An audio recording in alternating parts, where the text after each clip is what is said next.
लोगों को बहुत बहुत शुभकामना, बहुत बहुत बधाई।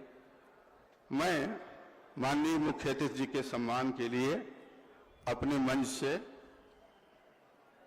जगत गुरु स्वामी राघवाचार्य जी से निवेदन करता हूं कि वे उन्हें अंगवस्त्र प्रदान करके उनका स्वागत करें।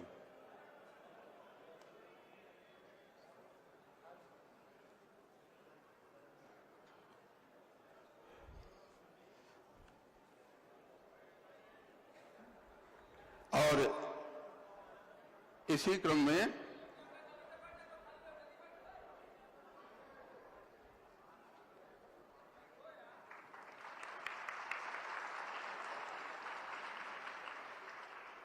माननीय महंत जी जो भक्तमाल के हैं, श्री अवधेश कुमार दास जी, उनसे ये निवेदन है कि वह पुष्पगुच्छ प्रदान करके माननीय अतिथि जी का स्वागत करें और हम सब लोगों को आह्लादित करें।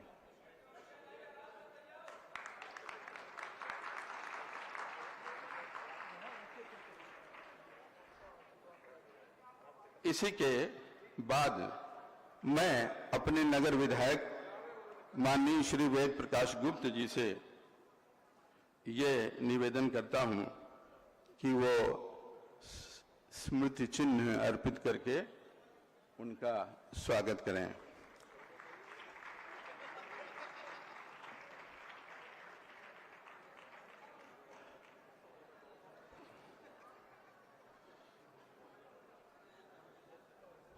मैंने कुछ ही क्षण पहले आप लोगों से बहुत विनम्र निवेदन किया था कि आज का आयोजन हमारे लिए बहुत महत्वपूर्ण, किंतु समय की दृष्टि से हम बहुत कड़े अनुशासन में हैं। माननीय अतिथि जी को कम समय में ही इसको संपन्न करके यहां से कोई आवश्यक यात्रा करनी है, तो इसलिए अब मैं अगले कार्यक्रम की ओर चलता हूं।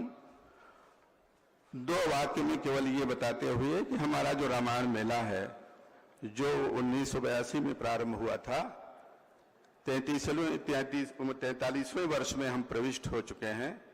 प्रतिवर्ष इसकी एक पत्रिका निकलती है जो राम कथा संबंधी अध्ययन, चिंतन, अनुसंधान और सांस्कृतिक उत्कर्ष का लक्ष्य रहकर वो विकसित होती है।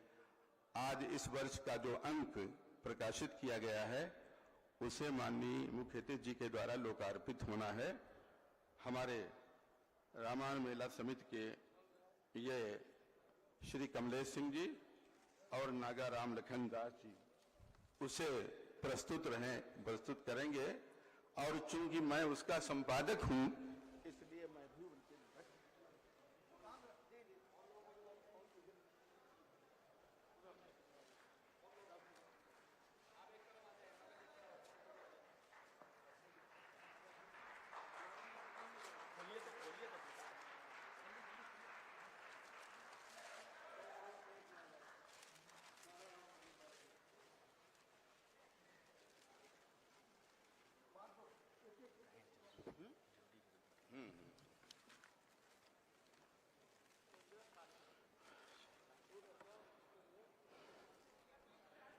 रामायण मेला समिति के माननीय सदस्य जगत गुरु राम दिनेशाचार्य जी से निवेदन है कि वह आज के इस अवसर पर रामायण मेला और साथ ही साथ जो माननीय अतिथि जी के स्वागत का उद्बोधन है उस कार्य को पूरा करें और समय की परिस्थितियों का ध्यान रखते हुए।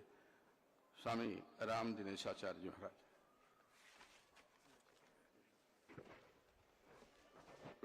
ओम नमः परम हंस्याय स्वादित चरण कमल चिन्मकरंदाय भक्तजन मानस निवासाय श्री रामचंद्राय। 43वें रामायण मेला के दिव्य महोत्सव में मंच पर विराजमान और आज रामायण मेला का उद्घाटन सत्र का प्रारंभ करने वाले गोरक्ष पीठाधीश्वर परम पूज्य योगी आदित्यनाथ जी महाराज, पूज्य कमल नयन दास जी महाराज, पूज्य अवधेश कुमार दास जी महाराज, पूज्य राघवाचार्य जी, डॉक्टर सुनीता शास्त्री जी, प्रभारी मंत्री शाही जी, नगर विधायक और यहां पर विराजमान आप सभी संत महापुरुष, पधारे हुए सभी भक्तजन, रामायण मेला 43 वर्ष से संपादित हो रहा है और ये 43वां वर्ष जिसका शुभारंभ आज मुख्यमंत्री जी के द्वारा हो रहा है। मैं इस अवसर पर माननीय मुख्यमंत्री जी का हार्दिक स्वागत और अभिनंदन करता हूं। साथ साथ अयोध्या के उत्सव को लोक उत्सव और पूरे भारत ही नहीं अपितु विश्व में चरितार्थ करने का श्रेय यदि किसी को जाता है तो वो मुख्यमंत्री जी को जाता है। आप सब जानते हैं कि ये वही अयोध्या है जिस अयोध्या ने दीपावली और दीपोत्सव जैसा पर्व दिया, लेकिन दीपोत्सव के दिन अयोध्या अंधेरे में डूबी रहती थी, राम की पैड़ी में जल का प्रवाह नहीं होता था, कीचड़ का प्रवाह होता था। लेकिन जब से मुख्यमंत्री के पद पर माननीय योगी आदित्यनाथ जी महाराज आए हैं, तो जो केवल अयोध्या अंधेरे में डूबी रहती थी, भगवान श्री राम त्रेता युग में आए थे, तब दीपोत्सव अयोध्या में मनाया गया था। लोग एक दूसरे को गले मिलकर बधाई देते थे। वास्तव में त्रेता युग की उस परिकल्पना को माननीय मुख्यमंत्री जी ने दीपोत्सव के रूप में पूरे विश्व में व्याप्त किया है। आज वो लोक पर्व हो गया, जन जन का पर्व हो गया और विक्रमादित्य के बाद अयोध्या को नए कीर्तिमान के रूप में स्थापित करने का श्रेय यदि किसी को जाता है तो माननीय मुख्यमंत्री जी को जाता है। रामायण मेला का ये अवसर भगवान श्री राम के विवाह के अवसर पर होता है। विवाह पंचमी के अवसर पर रामायण मेला की परिकल्पना 43 वर्ष पहले की गई है। मैं इस मंच से मुख्यमंत्री जी से निवेदन करना चाहता हूं कि जैसे दीपोत्सव लोक पर्व बना, ऐसे श्री सीताराम विवाह भी लोक पर्व बन जाए। और मुझे आशा ही नहीं, ये विश्वास है कि यदि मुख्यमंत्री जी ने इसकी तरफ ध्यान आकृष्ट कर दिया, क्योंकि आज जो विवाह की परंपरा है वो कैसी होनी चाहिए, उसकी शुचिता, उसकी पवित्रता, जहां अग्नि को साक्षी मानकर दो जीव आत्माओं को एक साथ उपस्थित करने का जो एक परम पवित्र संस्कार है, विवाह संस्कार, वो इस अयोध्या में रामायण मेला के अवसर पर उसको चरितार्थ किया जाए और लोक पर्व में उसकी स्थापना रामायण मेले के इस मंच से प्रारंभ किया जाए। तो मुझे लगता है कि जैसे दीपोत्सव से संपूर्ण भारत की आभा प्रभा और उसकी अलौकिकता, उसकी दिव्यता से आज पूरी वसुंधरा दीप्यमान हो रही है, ऐसे ही रामायण मेला के इस मंच से विवाह की उस पावन परंपरा को भी स्थापित किया जाए, ऐसी मेरी कामना है। और इतनी व्यस्तता होने के बाद फिर भी माननीय मुख्यमंत्री जी ने रामायण मेला समिति के लिए इतना समय निकाला और यहाँ पर आपकी उपस्थिति यहाँ के दिव्य वातावरण को महनीय बना रही है। रामायण मेला समिति के साथ साथ अयोध्यावासी अपने बीच में आपको पाकर अभिभूत हो रहे हैं। इस अवसर पर मैं आपको बहुत बहुत साधुवाद, धन्यवाद देता हूं कि रामायण मेला के अवसर पर आप पधारे। इसके लिए आपको कोट सा धन्यवाद, साधुवाद। जय सिया राम।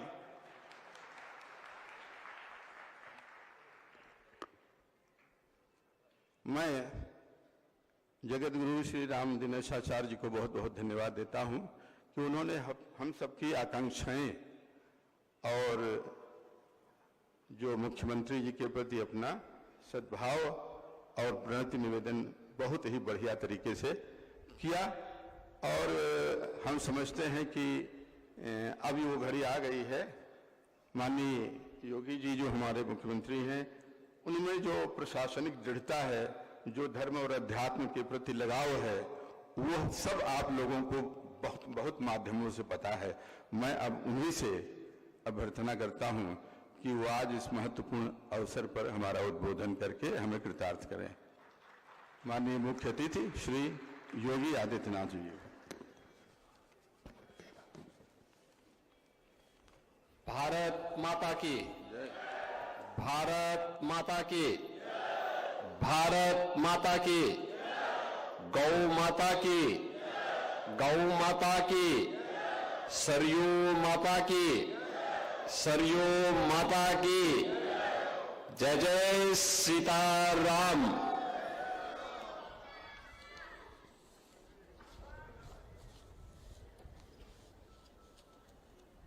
तैतालीसवें रामायण मेले के आज के इस उद्घाटन कार्यक्रम में मंच पर उपस्थित श्री मणिराम दास सावनी, अयोध्या के श्री महंत और आयोजन समिति के वरिष्ठ उपाध्यक्ष श्री महंत कमल नयन दास जी महाराज,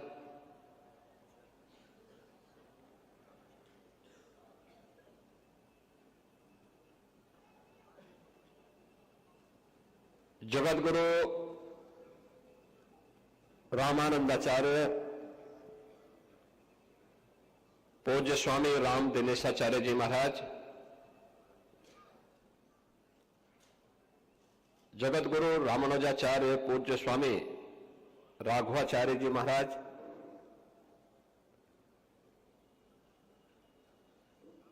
से बड़े भक्तमाल के श्री महंत श्री अवधेश दास जी महाराज,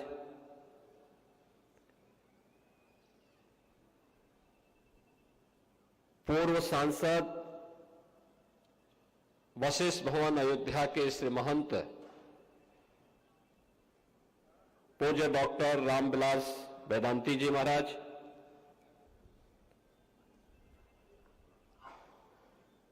सुविख्यात रामायणी डॉक्टर सुनीता शास्त्री जी,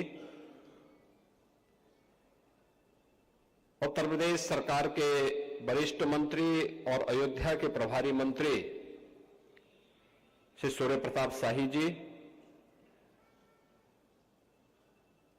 लोकप्रिय विधायक श्री वेद प्रकाश गुप्ता जी, कमलेश सिंह जी, नागा राम लखन दास जी,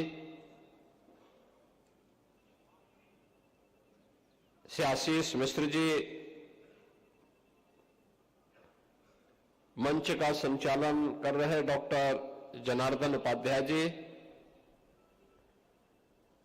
आज के इस उद्घाटन कार्यक्रम में उपस्थित सभी पूज्य संतजन, श्री राम अनुरागी सभी मेरे उपस्थित बहनों और भाइयों, ये मेरा सौभाग्य है कि 43वें रामायण मेला के शुभारंभ के लिए मुझे आयोजन समिति ने यहां पर आने का अवसर दिया है। आयोजन समिति को हृदय से धन्यवाद देते हुए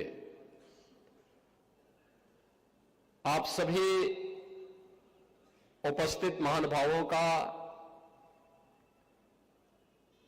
प्रभु के प्रति अनुराग का भाव रखने वाले, श्रद्धा का भाव रखने वाले आप सभी उपस्थित बहनों और भाइयों का मैं इस अवसर पर हृदय से अभिनंदन करते हुए आयोजन समिति को इस परंपरा को अनवरत बनाए रखने के लिए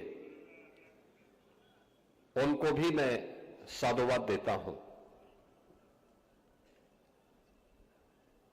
हम सब जानते हैं अयोध्या सनातन धर्म की एक पावन पुरी में से प्रथम पुरी है।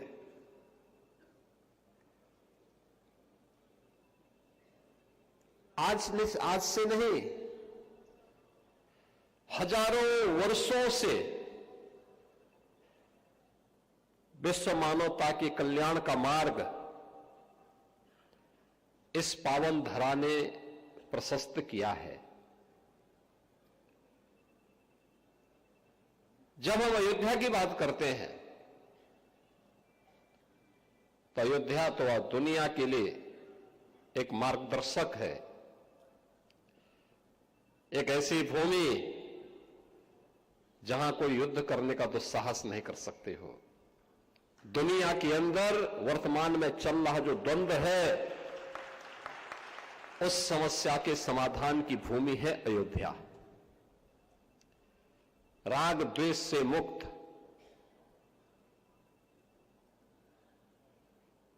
किसी भी प्रकार की अनावश्यक चेष्टा से मुक्त,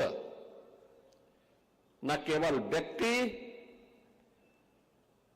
बल्कि समाज और पूरी व्यवस्था कैसे उच्च आदर्शों और मर्यादाओं के द्वारा संचालित हो सकती है, उसकी आदर्श पृष्ठभूमि किसी एक धरा ने रचा था, तो उस धरा का नाम है अयोध्या।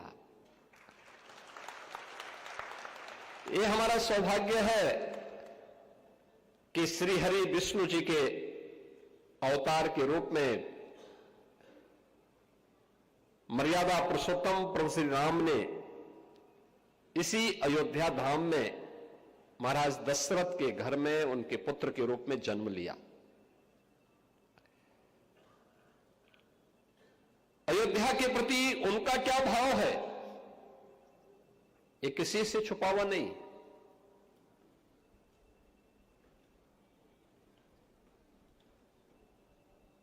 उन्होंने न केवल अयोध्यापुरी के बारे में बल्कि अयोध्या के नागरिकों के बारे में प्रभु का क्या अनुराग है, उनकी क्या कृपा है, ये उन्होंने उस समय भी व्यक्त किया था। याद करिए, अयोध्या ने भले ही उनके साथ न्याय ने किया हो, लेकिन प्रभु ने कभी भी किसी के प्रति कोई ऐसा भाव नहीं रखा। अयोध्या वासियों के प्रति, सनातन धर्मावलंबियों के प्रति उनका भाव तो हर सज्जन पुरुष को, सज्जन को संरक्षण देने का रहा है। उसे उन्होंने हर प्रकार का संरक्षण दिया, और यही कारण है कि प्रभु की कृपा से आज एक बार फिर से हमारा अयोध्या धाम आध्यात्मिक रूप से, सांस्कृतिक दृष्टि से एक वैश्विक नगरी के रूप में फिर से अपनी एक नई पहचान के साथ आगे बढ़ रहा है। पूरा देश और पूरी दुनिया आज अभिभूत है अयोध्या के अंदर। याद करिए, जब इस वर्ष के प्रारंभ में जनवरी में प्रधानमंत्री श्री नरेंद्र मोदी जी के करकमलों से 500 वर्षों के एक लंबे अंतराल के बाद प्रभु का फिर से राम मंदिर में विराजमान हुआ है, वे फिर से वहां पर प्राण प्रतिष्ठित हुए हैं। आयोजन अयोध्या में था, लेकिन उत्सव पूरे देश के अंदर थे, पूरी दुनिया के अंदर थे। हर सनातन धर्मावलंबी 22 जनवरी 2024 को, हर सनातन धर्मावलंबी गौरव की अनुभूति कर रहा था, प्रफुल्लित था, आनंद की अनुभूति कर रहा था, भाव विभोर था। इस बात के लिए भाव विभोर था कि हमारे पूर्वज जिस कार्य को अपने भौतिक चक्षु से नहीं अनुभव कर पाए, देख पाए, वह हम लोग आज देख रहे हैं, प्रत्यक्ष भी और परोक्ष रूप से भी। दृश्य श्रव्य माध्यमों से उन्होंने उस दृश्य को अपनी आंखों के सामने देखा, सुना, और उससे आनंद विभोर होकर के उस कार्यक्रम के साथ जुड़े थे। श्री राम के प्रति हमारा क्या भाव है, भारत का क्या भाव है, इसका एक अनुभव करना हो तो गांव गांव में संत तुलसीदास जी के द्वारा प्रारंभ किए गए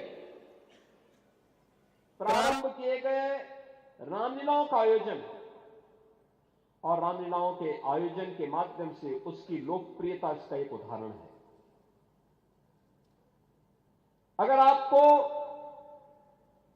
प्रभु राम के प्रति सनातन धर्मावलंबियों के मन में क्या भाव है, इसका अनुभव करना है तो 1990 के दशक के दौरान जब दूरदर्शन ने रामायण सीरियल प्रस्तुत किया था, क्या दृश्य होता था। कौन ऐसा भारतीय था, कौन ऐसा सनातन धर्मावलंबी था और कौन ऐसा भारतीय था जो रामायण सीरियल को देखने के लिए अपना 1 घंटे का समय आरक्षित करके बैठ न जाता हो। तब टेलीविजन इतने नहीं थे, लेकिन लोग दूर दूर तक जाकर के देखने के लिए जाते थे। ये प्रभु राम के प्रति भारत की सनातन श्रद्धा का प्रतीक है। और इसीलिए तो हम कहते हैं, बार बार कहते हैं कि भारत की परंपरा तो उस परंपरा को मानती है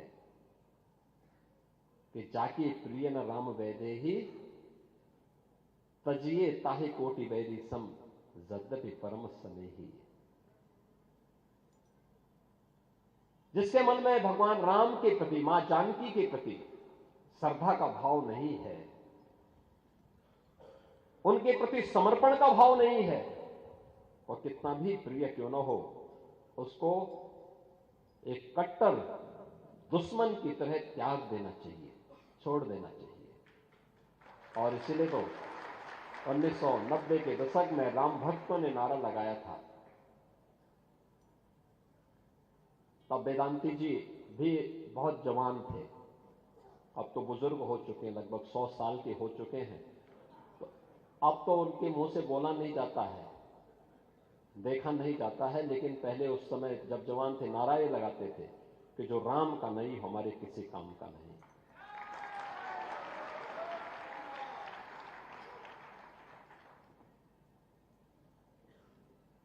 बहनों और भाइयों, मैं इसलिए भी आज आपके बीच में आया हूं।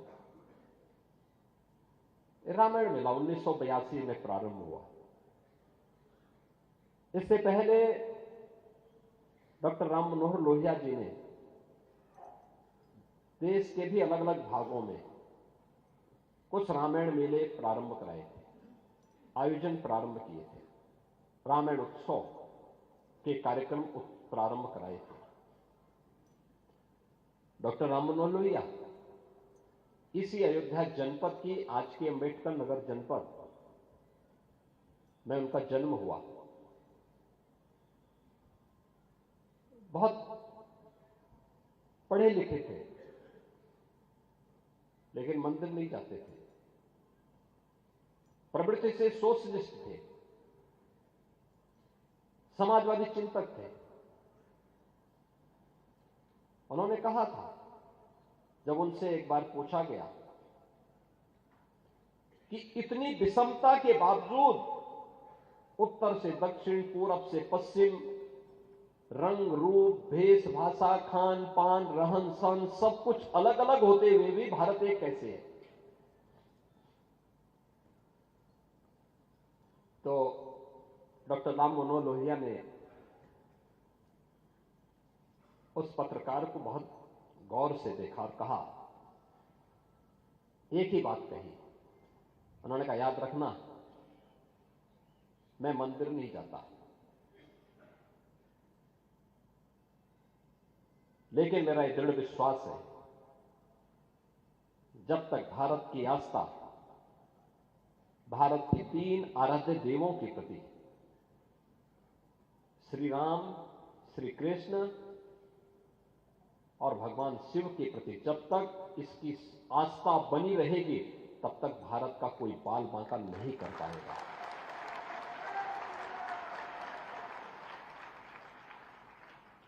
तब तक भारत भारत बना रहेगा। भारत की एकता और अखंडता को तब तक कोई चुनौती नहीं दे पाएगा। और यही कारण है, उत्तर से लेकर दक्षिण तक आज जो भारत हम देख रहे हैं, आर्याव्रत को भारत के रूप में बदलने का श्रेय अगर किसी को जाता है, हिमालय और विंध्याचल के बीच के भूभाग को सुदूर दक्षिण तक पहुंचाने का श्रेय अगर किसी को जाता है, अयोध्या के इसी तपस्वी और यशस्वी राजकुमार जो स्वयं श्री हरि विष्णु के अवतार के रूप में इस अयोध्या धाम में जन्मे थे, प्रभु राम को जाता है। प्रभु राम को आर्याव्रत की सीमा सीमित थी। आर्याव्रत पुण्य भूमि मध्य बिंदु हिमालय और विंध्याचल के बीच का भूभाग, लेकिन इसकी विस्तृत सीमा को हजारों वर्ष पहले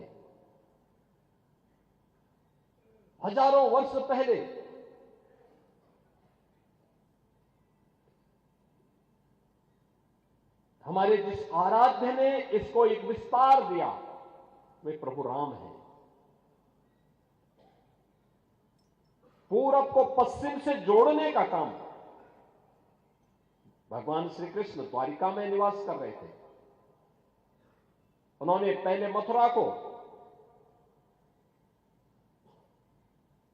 कंस के आतंक से मुक्त करके फिर मथुरा में शांति बनी रहे, इसके लिए द्वारिका धाम में चले गए, द्वारिका धाम में रहे।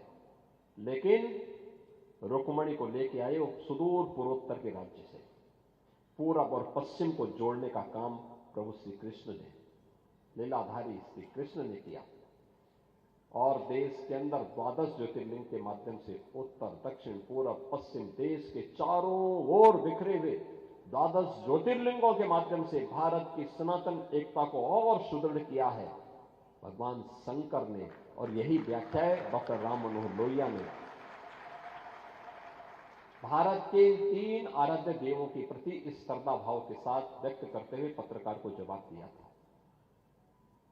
वे एक आदर्श मानव थे। डॉक्टर लोहिया राजनीति में आदर्शों के प्रतीक माने जाते हैं। उन्होंने आज के समाजवादियों को भी कहा था, उन्होंने कहा था कि राजनीति में सच्चा समाजवादी वही जो संपत्ति और संतति के मोह से मुक्त रहे। आज के समाजवादी तो परिवारवादी हो गए हैं। अपराधी और गुंडों का संरक्षण पाए बगैर इनकी स्थिति वैसे ही हो जाती है जैसे कोई बिन पानी के मछली तड़पती है, वही स्थिति इन लोगों की हो जाती है। उसके बगैर रह ही नहीं सकते।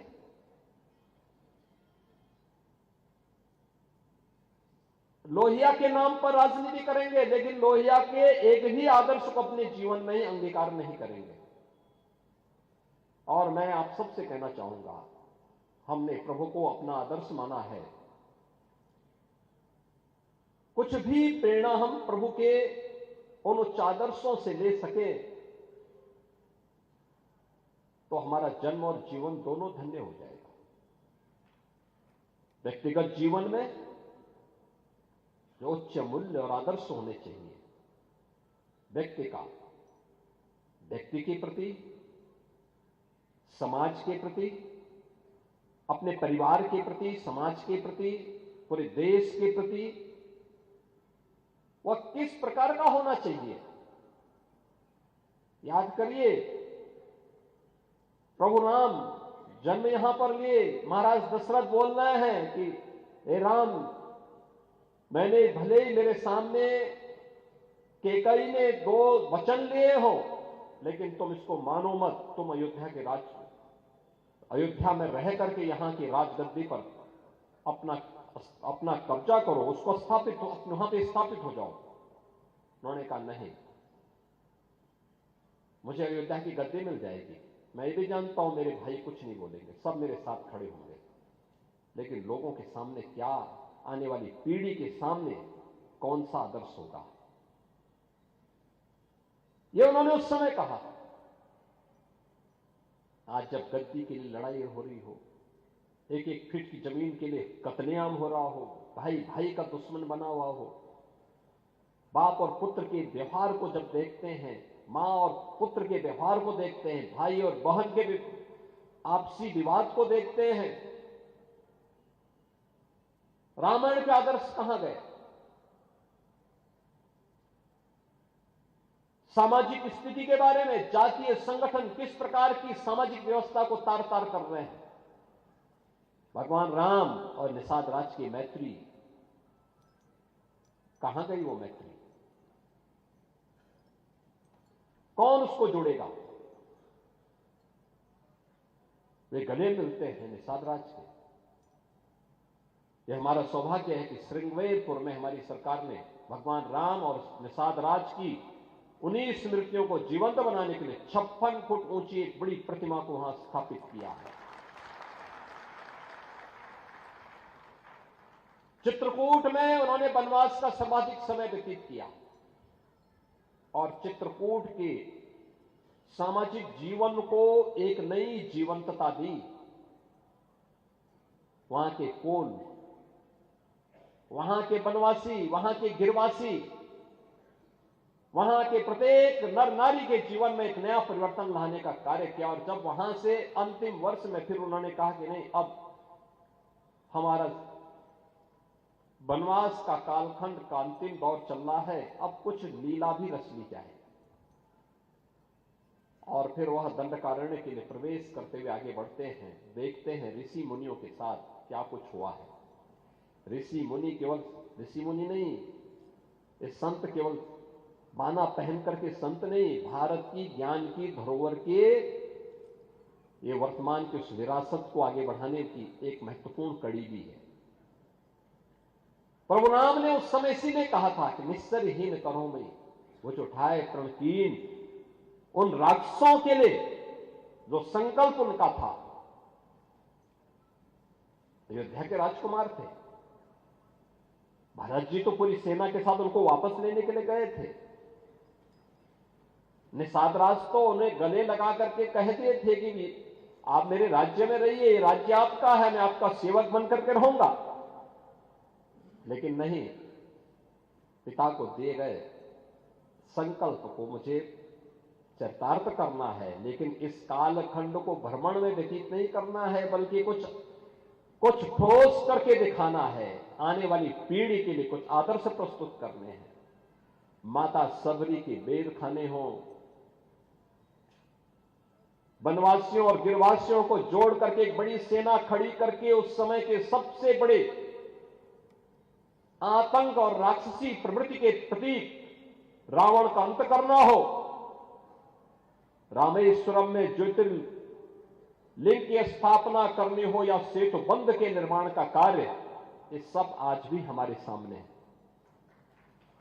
उत्तर से लेकर दक्षिण तक पूरे भारत को जोड़ने का जो कार्य उस कालखंड में भगवान राम ने किया था, समाज को जोड़ने का कार्य, सामाजिक संगठन के माध्यम से राष्ट्र की एकता और अखंडता को। कृष्ण कंधा का राज जीतते हैं, लेकिन राज्याभिषेक सुग्रीव का करते हैं। लंका को जीतते हैं, राज्याभिषेक विभीषण का करते हैं। यह है राम का आदर्श। और इसीलिए आज जब हम सब यहां पर आए हैं, भगवान राम ये सब करने में इसलिए सफल रहे क्योंकि उन्होंने जोड़ा था, पूरे समाज को जोड़ा था,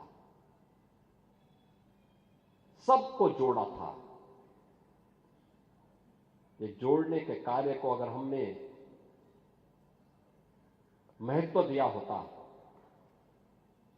सामाजिक विदेश को आगे बढ़ाने और समाज को तोड़ने की, समाज के दुश्मनों की रणनीति को सफल नहीं होने देते, ये देश कभी गुलाम नहीं होता। हमारे तीर्थ अपवित्र नहीं होते। चंद मुट्ठी भर आक्रांता आकर के भारत को पद्दलित करने का दुस्साहस नहीं कर पाते। भारत के वीर योद्धाओं ने रौंद डालते, लेकिन हमारी आपसी एकता में बाधा पैदा करने वाले लोग वे सफल रहे। और उन्हीं के जो जीन्स है वे आज भी हैं, जो जाति के नाम पर राजनीति करके सामाजिक ताने बाने को छिन्न भिन्न करने का प्रयास कर रहे हैं।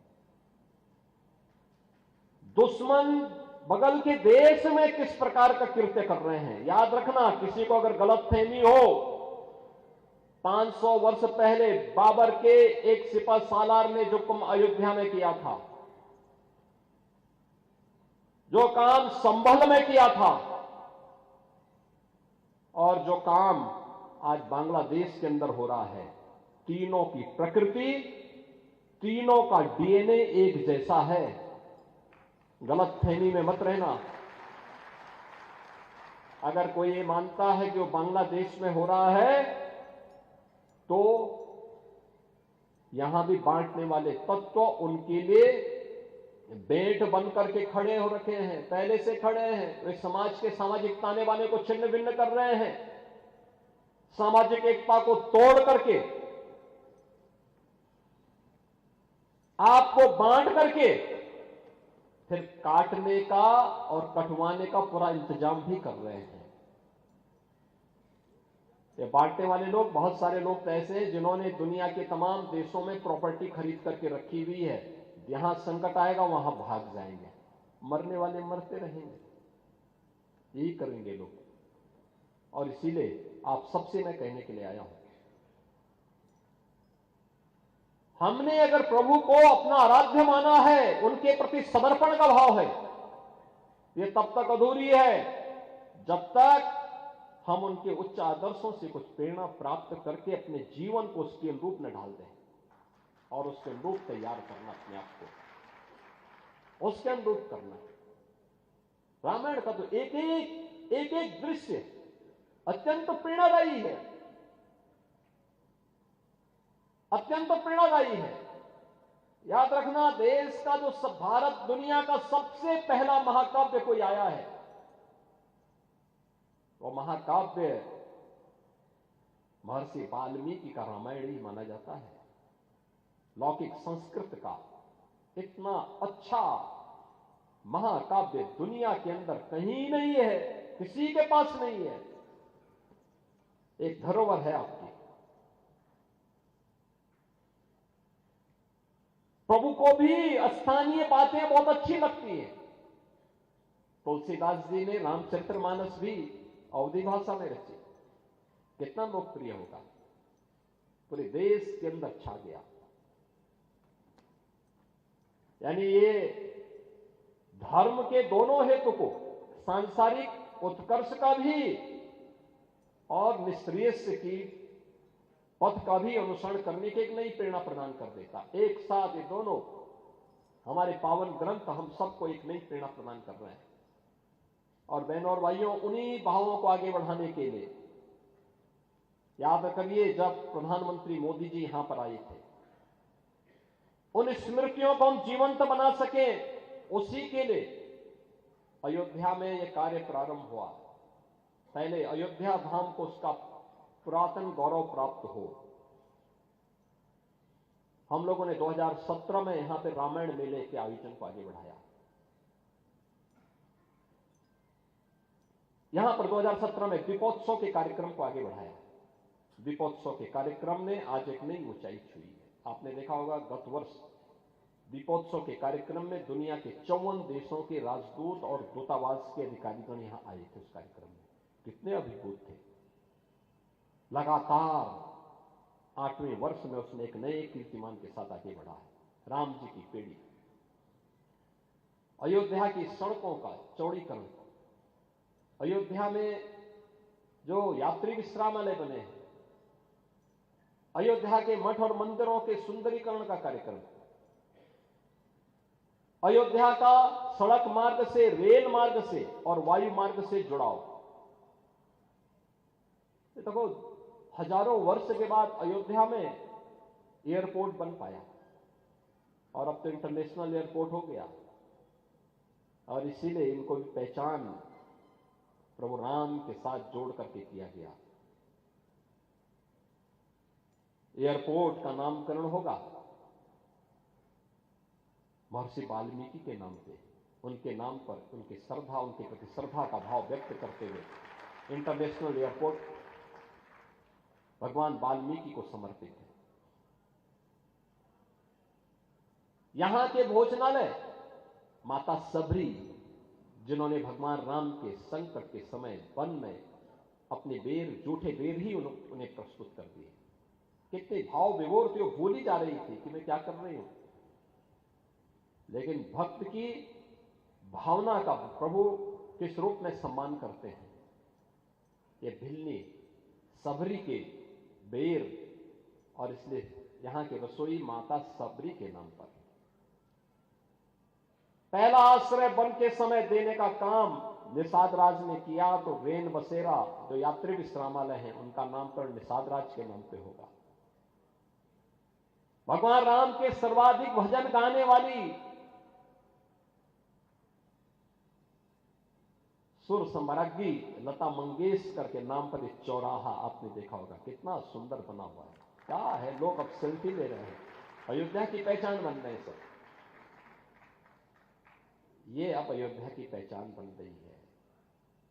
अब अयोध्या के संत, अयोध्या के नागरिक, अयोध्या का भक्त या अयोध्या आकर के जाने वाला कोई व्यक्ति होगा, कहीं वो बोले कि मैं अयोध्या से आया हूं, कितना लोग भाव विभोर होते हैं, प्रसन्न होते हैं देख करके, कितना सम्मान देते हैं। और उस सम्मान को सजोई रखने की आवश्यकता है, उसको आगे बढ़ाने की आवश्यकता है। अयोध्या को एक नई अयोध्या के रूप में प्रस्तुत करने का दायित्व हम सबका होना चाहिए। यहां पर जगत गुरु राम दिनेशाचार्य जी महाराज कह रहे थे ना कि रामायण मेले को भी उसी, अरे हम तो बोल ही रहे हैं अयोध्या में कुछ नयापन करके लेके आइए, हम सहयोग करेंगे, सरकार पूरा सहयोग करेगी, सरकार की उसमें निश्चिंत रहिए। केंद्र और राज्य सरकार भरपूर सहयोग करने को तैयार है। इसमें शोध होने चाहिए, कार्य होने चाहिए, नए नए तौर तरीके से हमें से आगे बढ़ाने की तैयारी करनी चाहिए।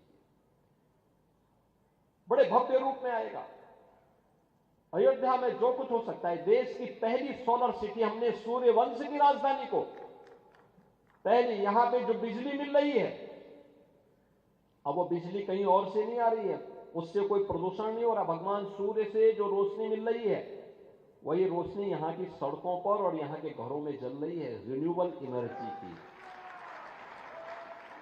याद रखना, पहली सोलर सिटी अयोध्या बनी है।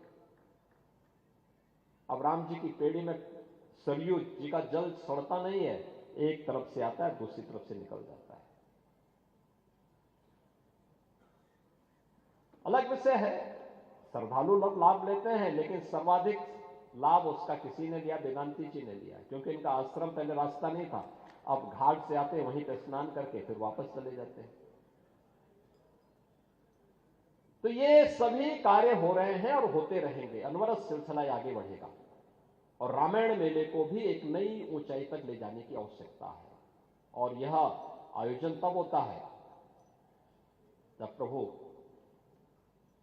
राम का मां जानकी के साथ वैवाहिक बंधन का कार्यक्रम संपन्न होता है। याद करिए, हजारों वर्ष की इस स्मृति को, जो लोग हमारे इतिहास के बारे में नहीं जानते,